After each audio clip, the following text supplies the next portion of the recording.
יש מטאורים שמשייטים בחלל, גושים, סלעים של אבן. כשהם חודרים לאטמוספירה של כדור הארץ, מהחיכוך הם מתלהטים והופכים לאש. עד שהם נגמרים. יש אנשים שקוראים לזה כוכב נופל. בשנת 1886, פרופסור לואיס פרנק העלה שאלה מעניינת וגרם לסערה בעולם המדע. בכל יום, לפי מדידות מהחלל, משערים שיש כ-30,000 מטאורים שחודרים לכדור הארץ. כל 3 שניות בממוצע נכנס מטאור. שאל פרופסור לואיס פרנק, מדוע אנחנו לא רואים אותם? הרי שהיינו יושבים במרפסת או קצת מטיילים במדבר, היינו צריכים לראות את השמיים זרועים במטאורים יורדים, בכוכבים נופלים.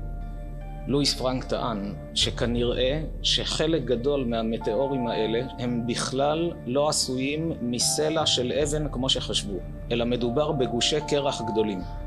כשנכנס סלע הוא מתלהט, נשרף, אנחנו רואים אותו כמו נקודת אור, נקודת אש זוהרת. אבל כשנכנס קרח, מה קורה לו? הוא נמס, לכן אנחנו לא רואים אותו. אמר את ההשערה שלו, גרם לרעש גדול, התווכחו איתו. לאחר 10 שנים, בעקבות צילומים מדויקים מהחלל, ראו שהוא צודק. אז יפה מאוד, בשנת 1996 גילה המדע דבר מדהים, שיש אספקה של מים מהחלל. הפלא הגדול הוא, כשפותחים את התלמוד, כתוב בפסוק, ועד יעלה מן הארץ וישקע את פני האדמה. כל ילד לומד בבית ספר, מחזור המים, מהאוקיינוסים מתאדים, הופכים לעננים, העננים שוב הופכים לגשם, יורדים. אומרת הגמרא כך, רבי יהושע אומר, פה בהפתעה הגדולה, העולם כולו מן המים העליונים הוא שותה, שנאמר, למטר השמיים תשתה מים. מה זה המים העליונים? ראינו, ויבדל אלוהים בין המים אשר מעל הרקיע, ובין המים אשר מתחת לרקיע. אומר רבי יהושע, העולם מקבל אספקה של מים מהחלל. אם היינו מראים את הרבי יהושע הזה למדען בנאסא בשנת 1885, היו צוחקים עלינו. העולם מקבל אספקה של מים מהחלל, על מה אתה מדבר? עד כאן התפעלות מהידע התורני, אבל יש לזה גם השלכה ליום יום, לחיי היום יום שלנו. חז"ל אומרים, תדע לך שהמים שמגיעים מהחלל הם יותר בריאים לגוף מאשר המים של כדור הארץ. ולמה?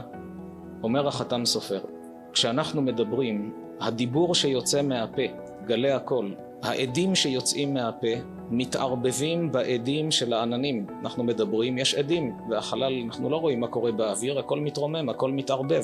אם אנחנו מדברים דברים טובים, אדם שנותן מילה טובה לחברו, עידוד, תמיכה, תפילה, דברי תורה, דברים חיוביים, אלה עולים, מתערבבים בעדים הכלליים של המים, ואז המים שיורדים מהגשמים בריאים לגוף.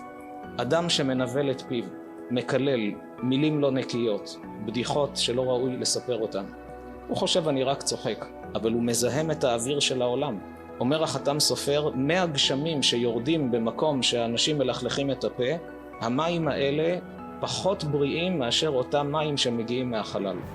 כלומר בידינו לקחת את איכות המים של הבריאה ולשדרג אותה, לשפר אותה, ובידינו להרוס את הכל, לקלקל את הכל.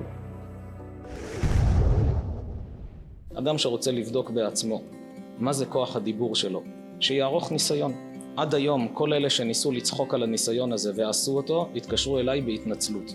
המשותף לכל החוקרים שהם לקחו 2 צלחות, צלחת אחת, הניחו בה זרעים בצמר גפן והשקו אותה במי ברז רגילים. צלחת שנייה, זרעים בצמר גפן, כמו שהילדים עושים הנבטה, מכירים את זה. ברכו שהכל נהיה בדברו ושתו, או קראו תהילים בלי לשתות, אבל קראו תהילים ליד, השקו בצלחת השנייה. הזרעים ממי הברז הרגילים התחילו לנבוט ולצמוח, הגיעו לגובה מסוים. הזרעים שהושקו במים שברכו עליהם, או שהם נחשפו לגלי קול של קריאת תהילים, עלו לגובה ממש כפול מזה. האדם יכול לראות בחוש עד כמה הדיבור משפיע. אומר החתם סופר, כשאנחנו מדברים, משפיעים בעולמות העליונים, אבל לא רק בממד הרוחני העל-טבעי של הבריאה. גם בעולם הגשמי שלנו יש הבדל באיכות המים, בין המים האלה לבין המים האלה. אמנם כשאנחנו מברכים, אנחנו לא מברכים בשביל הבריאות. אבל כלל גדול כתב הרמב"ן, בכל מצווה הקדוש ברוך הוא סידר תועלת לאדם גם בעולם הזה.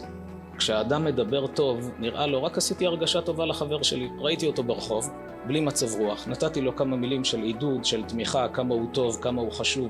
אז זה ביני לבינו, אף אחד בעולם לא יודע.